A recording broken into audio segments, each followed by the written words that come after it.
Валідол. Што гэта такое? Валідол – гэта сумесь ментолу з валер'янавай кіслатой і цукрам.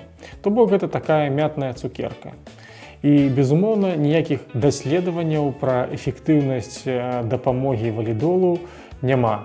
Ідэя аўтараў гэтага леку была ў тым, што быццам бы, калі мята трапляе ў рот, то значыцца нейкім чынам нервовая сістэма рэагуе і мяняе крываток у сасудах. Адны сасуды павінны пашырацца, другія звужацца. На самой справе гэта так не працуе. Калі б гэта было праўда, то можна было б такога самага эфекту чакаць ад любой мятнай цукеркі ці, напрыклад, мятнай гумкі. Ідэі нават даследаваць лек у такіх сур'ёзных станах, як рызыка інфаркту міякарду, нават не з'яўлялася, таму што это проста неэтычна даваць цукерку чалавеку, якому патрэбная нармальная медыцынская дапамога.